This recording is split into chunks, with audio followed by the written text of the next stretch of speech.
We continue our discussion of the singer-songwriters by now moving across the Atlantic Ocean to the British Isles.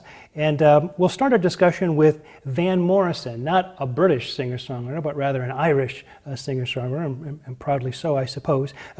He certainly had Van Morrison background in the 1960s. We mentioned before in the History of Rock Part 1 that he was in the group Them, had a hit with Gloria. We talked about his 1968 album Astral Weeks as being an important kind of experimental record and an important sort of songwriting and studio recording for him. In 1970, he releases Moondance, and especially the title track getting a lot of radio airplay in this country, and also Tupelo Honey in 1971. Both of those albums really establishing Van Morrison as an important singer-songwriter from the UK or from the British Isles. Let's move on now to the music of Cat Stevens, who changed his name in 1977 to Yusef Islam, and now I think just goes often by the name of just Yusef. It's strange to me that Cat Stevens doesn't get mentioned as much when in discussion of singer-songwriters as it seems to me that the quality of his music and the degree of his popularity would seem to require. So I'll do what I can to try to remedy that a little bit right now. I mean, I remember FM rock radio back in the early 1970s playing an awful lot of Cat Stevens. You could hardly turn on the radio without hearing something from Cat Stevens. His first album, or the album that was the first big one for us, T for the Tillerman, 1971, was a number 8 album in this country, and the song Wild World, a number 11 song. Teaser and the Firecat from 1971 went to number 2 here. The song Peace Train to number 7 as a single, and Morning Has Broken to number 6. Interesting about Morning Has Broken, it features a classical piano introduction by none other than Rick Wakeman, who would end up in the band Yes. We talked about him and that band a couple of videos ago. Rick Wakeman, interestingly, was also offered the position in David Bowie's band, The Spiders from Mars, but turned that down to be in Yes. Wakeman had been a kind of a studio keyboard player before joining up with Yes, and so it's his piano playing one hears at the beginning of Morning Has Broken, sounding very classical. It's a traditional song, Morning Has Broken is. And it shows us a kind of a moment of classical reference inside the singer-songwriter tradition, not unlike the moment that we talked about before with Paul Simon and An American Tune. When we talk about British singer-songwriters, though, it's important. Probably the most important of those British singer-songwriters is Elton John, who wrote his songs for a long time with lyricist Bernie Taupin.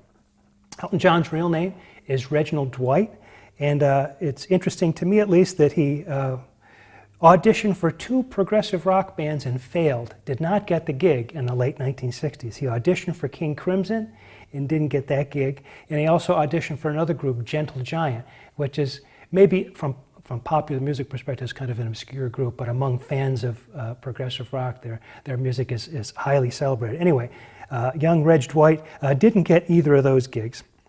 He began writing songs together with Bernie Taupin.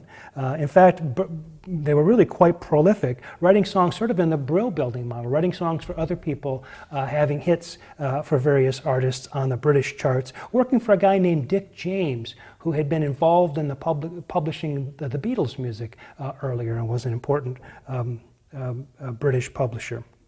Well, young Reg Dwight people had convinced him that he ought to do his own record, he ought to do his own music, and so he came out with his first solo album in 1969 called Empty Sky, released initially in the UK only. It was not released in this country when it first came out. In fact, it wasn't released in this country until 1975, and under the name Elton John, he was much better known here. Of course, he adopted the stage name for the album Empty Sky. The first record that we know about him in this country was the album called simply Elton John from 1970. His second studio album, but the first one that was released in this country, went to number 4 in this country, partly on the strength of the song Your Song, which was a number 8 hit single in the United States in 1970, and really sort of launched Elton John as an important singer-songwriter in this country. He was really prolific. Elton John, working together with Bernie Taupin, was able to write a lot of music and record it very quickly, so that when I talk about his emblematic, the most representative album from this first half of the decade, I'll mention Goodbye Yellowbrick Road, point out it was released in 1973 and was actually his seventh studio album. His seventh studio album from 1973. His second studio album had been released in 1970. So he was churning these tunes out. Not only that, Goodbye Yellowbrick Road is a double album, and there's not a bad song on the album. Number one in this country in 1973. And the hit singles that went with that were not only the song Goodbye Yellowbrick Road, but also Benny and the Jets, Candle in the Wind, and Saturday Night's All Right for Fighting. Elton John, of course, went on to have a whole series of hits and has become one of the most, working in music theater, in recent years become one of the most important songwriters of his generation. Let's now turn to the singer-songwriters coming out of Canada. I think those of you maybe who are taking this course from Canada sometimes feel that Canadian musicians and Canadian music maybe doesn't get as close an inspection as it might. So I'll try to remedy that a little bit by talking about two very important Canadian singer-songwriters here now, and that is Joni Mitchell and Neil Young. Joni Mitchell comes out of a folk background. But a folk background from the second half of the 60s. Though she spent a lot of time in Detroit, working in clubs there, originally from Ontario, I think Ontario, she eventually made her way to Southern California and became a part of the kind of Laurel Canyon scene that was developing there at the end of the 60s and the early 1970s. She started out as a songwriter, writing songs for other people. So for example, Judy Collins in 1967 had a number 8 hit with Joni Mitchell's song, Both Sides Now. So in many ways, her career is a little bit like Dylan's in the sense that she was writing songs, writing hits for people before she actually started to perform her own songs.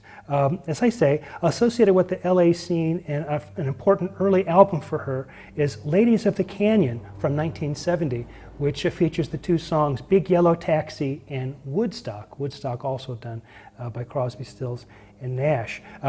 A great album from my perspective is the album Blue, a number 15 album from 1971. And if you've never heard the song River, you really need to seek it out. It is a fantastic tune, a wonderful sort of delicate arrangement, and reveals a kind of a sensitivity and a kind of a genius for songwriting that I really very much enjoy. Joni Mitchell was always very ambitious and curious about other kinds of musical styles as she broke away from her folk roots more toward jazz and other kinds of things. A good example of that is the album from 1974, Court and Spark, which went to number 2 in this country and featured saxophonist Tom Scott from LA and some of his members of his group, the LA Express. The big hit from that album was Help Me, a number 7 hit. Joni Mitchell would go on later in the 70s into the 80s to experiment with all kinds of different forms and approaches to her music. Really one of the most daring and adventurous of the singer-songwriters.